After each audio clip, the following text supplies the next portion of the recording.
Bonjour chers auditeurs, c'est All India Radio Delhi. Aujourd'hui, nous sommes le 7 janvier 2021. Vous êtes à l'écoute du service français de All India Radio. Voici maintenant les informations présentées par Pankuri Bhatt.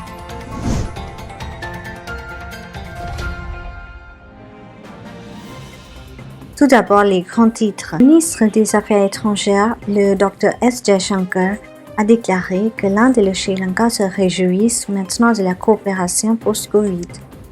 Le ministre des Affaires étrangères, le Dr S. Jaishankar, a déclaré que l'Inde et le Sri Lanka se réjouissent maintenant de la coopération post-Covid. S'exprimant lors d'un point de presse conjoint avec son homologue sri-lankais, Dinesh Gunawardena, à Colombo hier, le ministre des Affaires étrangères a déclaré que la pandémie de Covid a donné aux deux parties l'occasion de collaborer encore davantage. M. Jaishankar, qui était en visite de 3 jours au Sri Lanka, a souligné que les deux voisins sont maintenant confrontés au défi immédiat du rétablissement post-Covid. Le ministre des Affaires étrangères a également évoqué la nécessité de veiller à ce que les aspirations de la minorité tamoule soient prises en compte au sein de Sri Lanka uni. Le Dr S. Jaishankar a également insisté sur la coopération entre les deux pays pour assurer la sécurité et la sûreté maritime. Le ministre a également déclaré qu'il attendait avec impatience le retour rapide des pêcheurs indiens détenus au Sri Lanka. L'Inde appelle à une introspection au sein du Conseil de sécurité de l'ONU sur la manque de représentation des pays africains. L'Inde a appelé à une introspection au sein du Conseil de sécurité de l'ONU sur le manque de représentation des pays africains parmi ses membres permanents. Le ministre des Affaires étrangères, Harshvardhan Shringla, a déclaré que même si plus de la moitié des questions à l'ordre du jour du Conseil de sécurité sont liées à l'Afrique, le continent africain n'a même pas une seule voix parmi les membres permanents pour défendre ses propres intérêts. Il a déclaré que l'organisme mondial doit corriger cette anomalie historique et soutenir collectivement le consensus Eswini. M. Shringla s'exprimait hier soir au Conseil de sécurité des Nations Unies lors du débat ouvert sur les défis du maintien de la paix et de la sécurité dans des contextes fragiles, se félicitant de l'évolution et de l'essor de l'Afrique en tant que facteur clé du monde contemporain. Il a déclaré que l'Union africaine avait un rôle de premier plan à jouer dans la consolidation de la paix et la reconstruction post-conflit en Afrique. M. Shringla a déclaré que la collaboration entre les Nations Unies et l'Union africaine et les organisations sous-régionales telles que la CEDEAO, la CEAC et le SDAC et l'IGAD a donné des résultats positifs. Il a déclaré que le Conseil de sécurité des Nations Unies devrait rester respectueux de l'approche régionale adoptée par les pays en collaboration avec les organisations régionales pour relever les défis communs. L'Inde et la France organisent leur dialogue stratégique annuel à New Delhi aujourd'hui. L'Inde et la France tiendront leur dialogue stratégique annuel à New Delhi aujourd'hui. Le conseiller à la sécurité nationale, Ajit Doval, dirigera la délégation indienne tandis que la délégation française sera dirigée par Emmanuel Bonne, conseiller diplomatique du président français. Dans une déclaration, le ministère des Affaires étrangères a indiqué que les deux parties auront des discussions sur des questions bilatérales et mondiales de grande envergure. M. Bonne fera également appel à d'autres dignitaires indiens. La dernière édition du dialogue stratégique s'est tenue en février dernier à Paris. Les dirigeants mondiaux expriment leur consternation après l'assaut du Capitole américain. Les dirigeants du monde entier ont condamné la prise d'assaut du Capitole américain par les partisans du président Donald Trump mercredi, exprimant leur choc face au chaos qui se déroule dans un pays sur lequel ils comptaient autrefois pour le leadership mondial. Le Premier ministre britannique Boris a tweeté des scènes scandaleuses au Congrès américain. Il a déclaré que les États-Unis étaient partisans de la démocratie dans le monde entier et qu'il était désormais vital que le transfert de pouvoir se fasse de manière pacifique et ordonnée. Le ministre allemand des Affaires étrangères Heiko Maas a écrit sur Twitter que Trump et ses partisans devraient enfin accepter la décision des électeurs américains et cesser de piétiner la démocratie. Le président chilien Sébastien Piñera et le président colombien Iván Duque ont été parmi ceux qui, en Amérique latine, ont dénoncé les manifestants, mais tous deux ont également déclaré qu'ils étaient convaincus que la démocratie américaine et l'état de droit prévaudraient.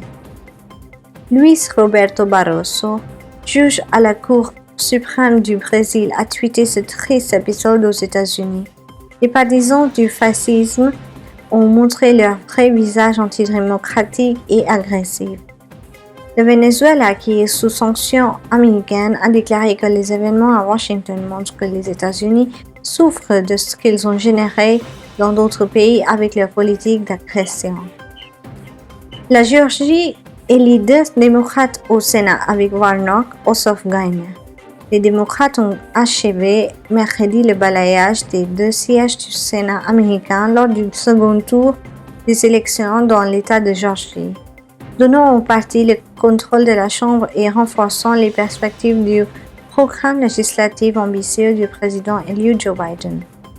Raphaël Warnock, un prédicateur baptiste de l'ancienne église de Martin Luther King Jr., a battu le républicain sortant Kelly Loeffler pour devenir le premier sénateur noir de l'histoire de cet État du Sud profond, tandis que le démocrate Jon Ossoff, un documentariste qui, à 33 ans, allait devenir le plus jeune membre du Sénat, a battu le républicain David Perdue.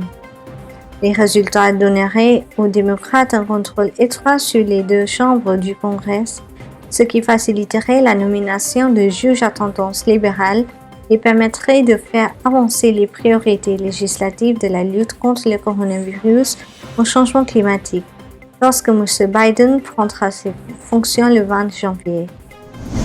Le Congrès américain débat de la certification de la victoire de M. Biden. Des centaines de partisans du président Donald Trump ont pris d'assaut le Capitole américain hier pour tenter de renverser sa défaite électorale, occupant ainsi le symbole de la démocratie américaine. La Sénat a obligé le Congrès à reporter temporairement une session pour certifier la victoire du président élu Joe Biden. La police a évacué les législateurs et s'est débattue pendant plus de 3 heures pour débarrasser le Capitole des partisans de Trump. Les partisans de Trump ont déferlé dans les couloirs et ont fouillé les bureaux dans les scènes choquantes de chaos et de désordre. Une femme est morte après avoir été abattue pendant le chaos, a déclaré la police de Washington. Le FBI a déclaré qu'il avait désarmé 2 engins explosifs présumés. La police a déclaré que le bâtiment du Capitole était sécurisé peu après 17h30 et les législateurs se sont réunis peu après 20h pour reprendre la certification des élections. Le vice-président adjoint Mike Pence a dit à ceux qui ont fait des ravages dans notre capitale aujourd'hui, « Vous n'avez pas gagné ». À la reprise de la séance, il a dit, « Remontons-nous au travail en applaudissant ». Le leader républicain du Sénat, Mitch McConnell, a qualifié l'attaque des partisans de Trump d'insurrection ratée. Il a déclaré qu'ils allaient certifier le vainqueur de l'élection de 2020. Le maire de Washington, Muriel Bowser, a ordonné un couvre-feu dans toute la ville à partir de 18h.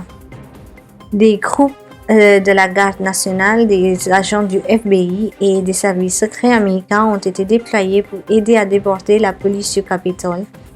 Et les troupes de la garde et la police ont repoussé les manifestants hors du Capitole après l'entrée en vigueur du couvre-feu. Les partisans de l'opération ont brisé des fenêtres et la police a déployé des gaz lacrymogènes à l'intérieur du bâtiment. Le chef de la police métropolitaine de Washington, Robert Conte, a déclaré que les membres de la foule avaient utilisé des irritants chimiques pour attaquer la police et que plusieurs d'entre eux avaient été blessés. Le taux de récupération de COVID-19 dans le pays atteint 96,36%. L'Inde a franchi une étape importante dans sa lutte contre le COVID-19 avec des taux de récupération supérieurs à 10 millions. Le nombre total de patients ayant réussi à se remettre de la contagion virale a dépassé le chiffre 10 millions 16 000 aujourd'hui. Le taux de nouvelles infections quotidiennes reste également inférieur à 25 000, avec seulement 20 346 cas signalés au cours des dernières 24 heures. Le nombre de cas actifs dans le pays comprend près de 228 000 personnes et s'élève à 2,19%. Sur ce nombre, près de 60% sont isolés chez eux et présentent des symptômes légers à très légers. Le taux national cumulé de guérison continue d'enregistrer une amélioration progressive et s'élève à 96,36%, avec une guérison de plus de 19 587 personnes au cours des dernières 24 heures. Le Soudan signe un pacte de normalisation des liens avec Israël. Le Soudan a déclaré hier avoir signé un accord avec les États-Unis qui ouvre la voie à la normalisation des relations avec Israël pour ce pays africain à coût d'argent. L'accord contribuera également à effacer une partie de sa dette massive envers la Banque mondiale. Le ministre de la Justice Nasruddin Abdel-Bari a signé l'accord avec le secrétaire au Trésor américain Steven Mnuchin en visite au Soudan. Mnuchin a déclaré que l'accord aura un impact énorme sur le peuple d'Israël et le peuple du Soudan. Les deux pays continueront à travailler ensemble sur les opportunités culturelles et économiques et sur le commerce. Abdel-Bari a déclaré que le Soudan a déclaré que Khartoum travaillerait à renforcer et à atteindre des relations dans l'intérêt du Soudan et dans l'intérêt des autres pays de la région. Lors de la visite de M. Mnuchin, les États-Unis et le Soudan ont également signé un protocole d'accord pour faciliter le paiement de la dette du pays africain envers la Banque mondiale, a déclaré le ministère des Finances, une mesure largement considérée comme une étape clé vers sa reprise économique. Le Soudan a une dette extérieure de plus de 60 milliards d'euros. Le fondateur de Wikileaks, Julian Assange, perd sa demande d'extradition sous caution. Julian Assange restera en prison alors qu'il continue à lutter contre l'extradition vers les États-Unis. Le juge de district Vanessa Barretser a déclaré qu'il y avait des raisons sérieuses de croire qu'il allait s'enfuir. Plus tôt dans la journée de lundi, elle a statué que le fondateur de Wikileaks ne pouvait pas être extradé vers les États-Unis parce qu'il risquait de se suicider. Les États-Unis font maintenant appel de cette décision et s'étaient opposés à la libération de l'homme de 49 ans d'une prison de sécurité maximale avant que l'affaire ne soit entendue. Il est détenu en prison depuis 2019 après s'être caché pendant 7 ans à l'intérieur de l'ambassade équatorienne pour éviter l'extradition. Les procureurs américains veulent le traduire en justice pour piratage et divulgation d'informations classifiées, y compris l'identité d'informateurs qui aidaient les services de renseignement en Afghanistan, en Irak et ailleurs. Chers auditeurs, c'était notre bulletin d'information. Vous êtes à l'écoute du service français de All India Radio. Restez à notre écoute, c'est All India Radio Delhi.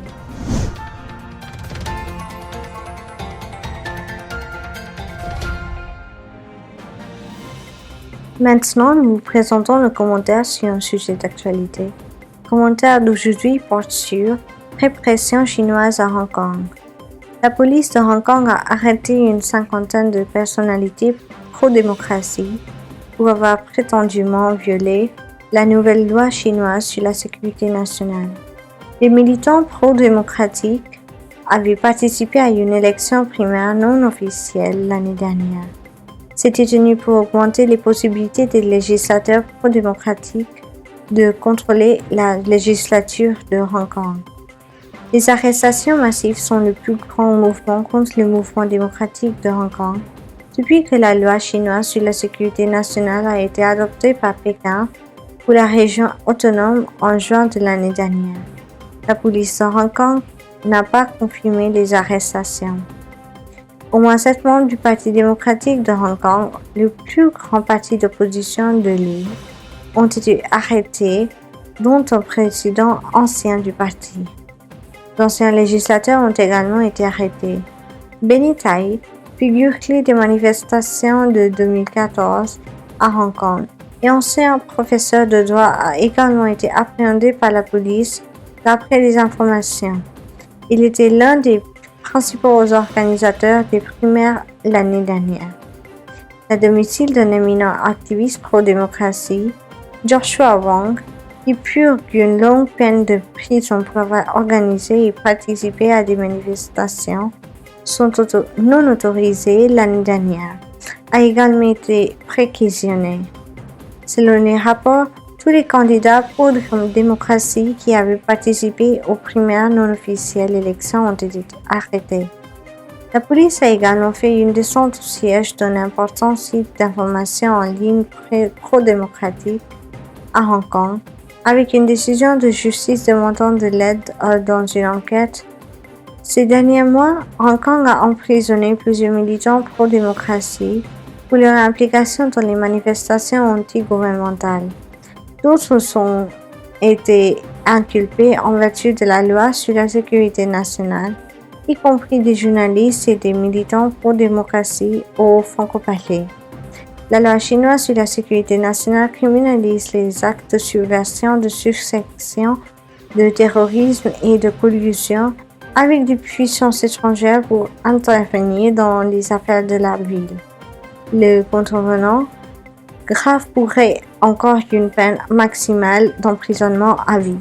La loi a été critiquée par plusieurs pays éloignés.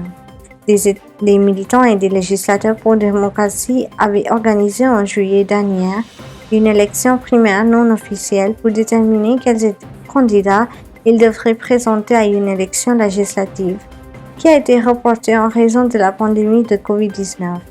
Le camp pro-démocratie souhaitant obtenir la majorité dans les sondages et voulait voter contre les projets de loi qu'il jugeait favorables à la Chine. Plus de 600 000 citoyens de Hong Kong ont voté lors des primaires, bien que les législateurs et les politiciens pro-Pékin aient critiqué l'événement et averti qu'il pourrait enfreindre la loi sur la sécurité qui a été imposée à la ville pour étouffer la dissidence après des mois de manifestations anti-gouvernementales.